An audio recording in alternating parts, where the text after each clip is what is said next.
quinto período, como é que vão vocês? Aqui em casa as coisas já estão começando a complicar um pouco, já estou morrendo de saudade de futebol. Hoje faz um ano que meu time ganhou de 3-0 do Boca Juniors na Libertadores e a saudade do futebol está um pouco complicada e a saída de casa também, tá? Nunca achei que ia sentir falta de fazer audiência, de ficar indo em fórum, mas tá pegado o negócio, viu? Mas vamos ao que interessa. Na aula passada a gente trabalhou bem os elementos da culpa, né? Os elementos, conceitos, falamos de dever de cuidado, erro de conduta, falamos várias coisas, até a culpa lato sensu, dolo e culpa, avançamos assim, muito na questão da culpa, né? Além da conduta culposa, a gente avançou na questão da conduta voluntária, a gente avançou na questão da culpa, e hoje a gente vai finalizar a culpa de um estrito sensu, né? E começar um pouco, adentrar pelo menos no tópico referente ao nexo de causalidade, e o nexo de causalidade é o nosso elemento indispensável junto com o dano no tipo da responsabilidade civil, tá? Seja para a responsabilidade objetiva, em que o elemento culpa é deixado de lado, né, é dispensável, quanto na responsabilidade subjetiva. Então, o nexo de causalidade como dano é nossa base da responsabilidade civil, tá? Por mais que a gente verifique nos novos danos uma possibilidade de não existir dano, mesmo assim, o nosso nexo de causalidade ele é uma coisa fundamental, tá? Mas para a gente chegar lá, a gente precisa finalizar as nossas espécies de culpas, tá? Então, vamos começar a tratar especificamente a questão da culpa e suas espécies. Só para relembrá-los, a culpa, em essência, é sempre a mesma coisa, que é o quê? A violação de um dever de cuidado. Tranquilo? Acho que isso daqui vocês não podem esquecer. A culpa, via de regra, é a violação de um dever de cuidado. Embora unitário seu conceito, a conduta culposa ela pode se dar de maneiras diversas. A gente já falou de exteriorização dessa conduta culposa através da imprudência, negligência e imperícia, tá? Mas, como ela pode se dar de inúmeras maneiras, importa dizer que as modalidades em que se desdobra a culpa nada mais são do que as maneiras diversas da violação desse dever jurídico de cuidado, tranquilo? Então, sempre vai existir a culpa, a questão da exteriorização ou da maneira de manifestação vai ser variada, tá? Então, por isso que a gente vai adentrar nessas espécies de culpas, especificamente, que são ângulos diversos desse mesmo fenômeno, tranquilo? Então, nossa primeira espécie de culpa que a gente pode destacar é em relação à culpa grave, culpa leve e culpa levíssima, tá? A culpa grave, que é a mais complexa do nosso sistema, que é vista pelo ângulo da gravidade, ela será grave se o agente atuar com grosseria, falta de cautela, com descuido injustificável ao homem normal, né? Lembre-se que ao invés de a gente falar de homem normal, a gente pode utilizar da boa-fé objetiva. Então, é um descuido injustificável da violação da boa-fé objetiva, impróprio ao comum dos indivíduos, né? Então, uma coisa que foge da regra natural, é uma coisa absurda aos nossos olhares, tá? A nossa culpa grave, ela é caracterizada por uma conduta em que há imprudência ou imperícia extraordinária e inexcusável, tá? Então, consiste na omissão de um grau mínimo e elementar da diligência que todos observam.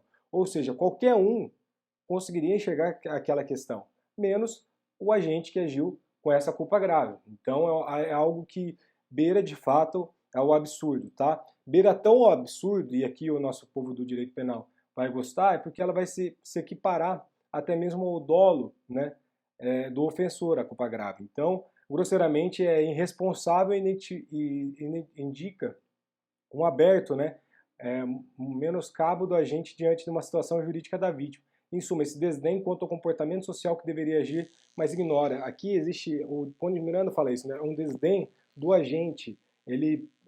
Aqui tem uma imposição da sociedade, ou seja, é algo que a sociedade esperava daquele agente, mas que o desdém do seu comportamento é ignorado. Então, esse nosso dolo e a nossa culpa grave, teoricamente, ela vai pressupor subjetividades distintas, tá? Subjetividades, lembre-se que é a nossa questão da nossa vontade, a nossa questão do nosso querer intrínseco, tá?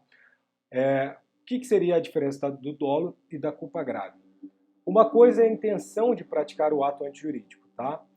Outra é a extrema negligência. Lembre-se que, nossa questão do dolo, o agente ele faz a ação e faz o resultado, ou seja, a ação dele já nasce ilícita. Aqui não. Aqui por maior que seja a negligência do agente, ele não imaginava aquele resultado. Então, independentemente disso, por uma questão de política legislativa, o ordenamento pode proporcionar idênticas consequências jurídicas, tanto para o dolo quanto para a culpa grave. Tá? Então, a razão para instalar a culpa grave no mesmo patamar sancionatório que o do dolo, né, é a natureza difusa dos danos produzidos ilícitos que a sanção pretende retribuir. Então, o nosso sistema, nosso poder legislativo, nosso sistema legislativo, ele pode equiparar a nossa culpa grave com o dolo. Tá? Por quê? Por essa natureza difusa dos danos produzidos pelos atos ilícitos e a sanção que pretende retribuir. Tranquilo? Então, a nossa culpa grave é a culpa com previsão do resultado, também chamada de culpa consciente. A culpa consciente aparece também no direito penal, tá? E aparece cada vez mais, principalmente envolvendo questões relacionadas a acidente de trânsito. Por quê? Porque ela vai se avizinhar ao dolo eventual do nosso direito penal, tá? Então, por mais que ele se assemelha muito com o dolo eventual no direito penal, a nossa culpa consciente ela vai assumir significado distinto, tranquilo? Por quê? Porque uma vai se revelar no juízo civil e outra vai se revelar no juízo criminal. O nosso dolo no ilícito civil ele é muito mais amplo do que o dolo penal. Tá? Então ele vai abranger não apenas a intenção de praticar um comportamento antijurídico ou a assunção do risco de fazê-lo, que seria o dolo eventual, como uma vasta categoria de trufa civil, ou seja, de fraude civil, englobando aqui uma multiplicidade de estados subjetivos diversos da culpa.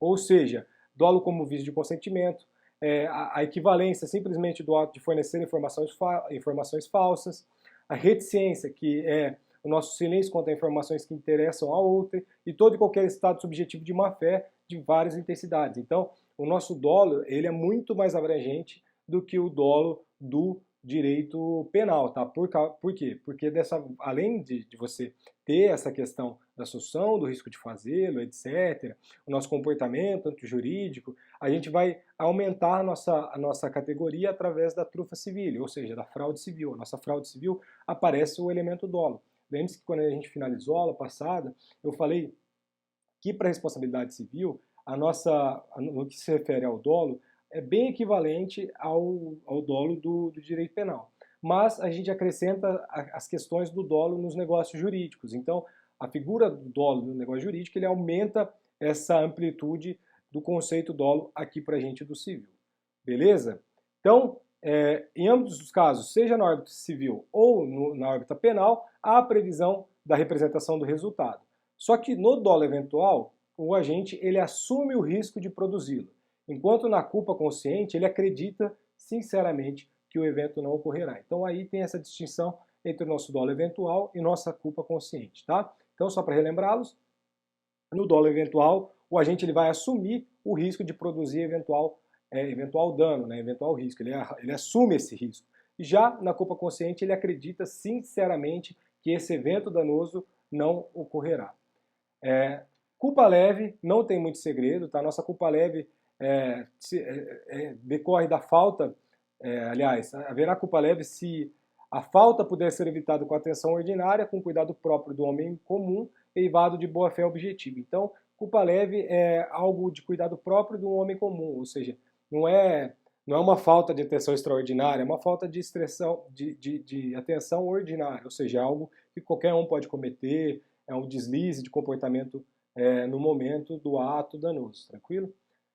A culpa levíssima vai se caracterizar pela falta de atenção extraordinária, ou seja, pela ausência de habilidade especial ou conhecimento singular do agente. Tá? Então, diferentemente do direito penal, o nosso Código Civil, em regra, ele vai equiparar a culpa ao dolo para fins de reparação do dano. Tá? E não faz a distinção entre os graus de culpa, ou seja, lá no nosso direito penal a gente vai ter uma graduação de culpa, ou seja, culpa grave, leve, levíssima. Aqui para a gente no direito civil, não. A gente não está preocupado com esse grau de culpa, mas a gente está preocupado sim com a questão da reparação, ou seja, ainda que levíssima a culpa, ela obriga a indenizar, e medindo-se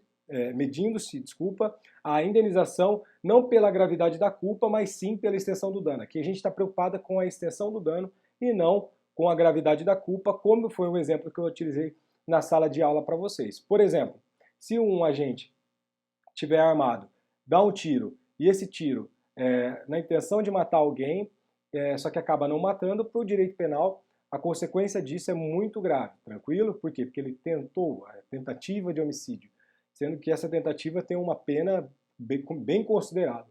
Já no direito civil, se a pessoa ela tenta atirar, acerta o agente, só que não mata ele, por óbvio, a nossa indenização vai ser muito mais baixa do que caso aquele agente tivesse matado, tá? Então, existe essa diferença no nosso direito civil para o nosso direito penal, tá? Então, a gente aqui não está preocupado com o grau da culpa, né? A gente está preocupado, ou com o grau do dolo. Aqui a gente está preocupado com a extensão do dano e essa reparação, se possível, integral do evento danoso, tranquilo? Então, em determinados casos, a lei especial ela vai exigir a culpa grave aqui, mesmo na questão do nosso direito civil, tá? Como exemplo para vocês de equiparação de culpa grave ao dolo, que existe essa previsão no nosso Código Civil, eu trouxe para vocês o artigo 247, 272, inciso 1º, e 278, inciso 1º do Código Brasileiro de Aeronáutica. Só para ilustrar para vocês, tá? O 272 do Código Brasileiro de Aeronáutica vai dizer lá: nenhum efeito terão os dispositivos desse capítulo sobre o limite da responsabilidade quando, inciso 1º, o dano resultar de dolo ou culpa grave do explorador ou de seus prepostos. Então aqui existe uma equiparação do dolo com a culpa grave. Tranquilo? Agora, vamos destacar especificamente o nosso artigo 944, que é extremamente interessante para a gente aqui na aula de hoje. Tá? Então, o artigo 944 do Código Civil diz para a gente: a indenização mede-se pela extensão do dano. Como eu falei para vocês, pela extensão do dano. A gente está preocupado com isso. Tá? Parágrafo único. Se houver excessiva desproporção entre a gravidade da culpa e o dano, poderá o juiz reduzir equitativamente a indenização. Então, por maior das controvérsias que esse artigo 944 traz para a gente, de fato ele traz para a gente uma controvérsia gigantesca, por quê? Porque esse exame ele vai fugir do objeto desse programa de responsabilidade que a gente está tratando aqui, tá?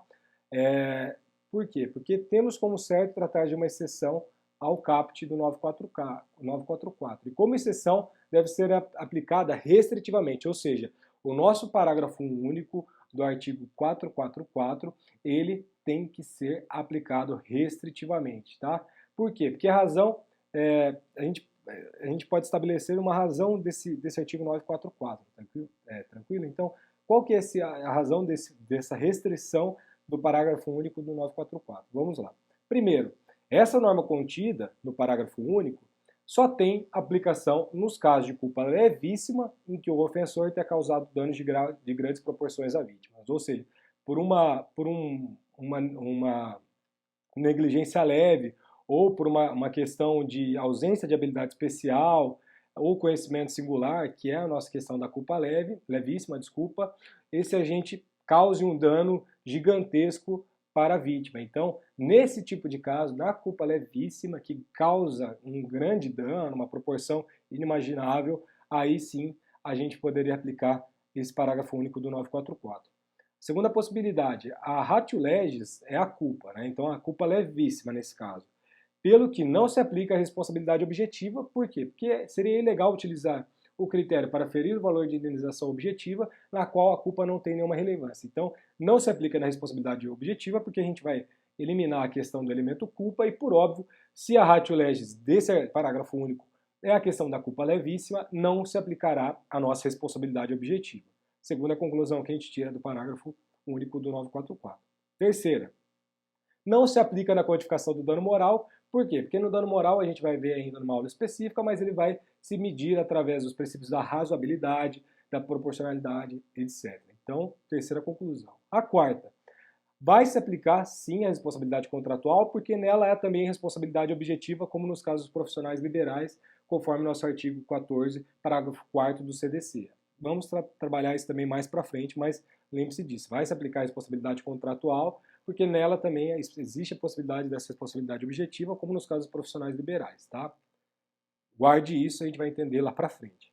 Outra conclusão, de regra, não se aplica a responsabilidade nas relações de consumo, porque esta é objetiva, salvo a essa exceção que eu falei para vocês no parágrafo, na nossa quarta conclusão, que pode sim ser aplicado na questão da responsabilidade contratual para fornecedor de produto, de serviços, conforme nos casos dos profissionais liberais, que é a regra do parágrafo 4º do artigo 14 do CDC. Tá?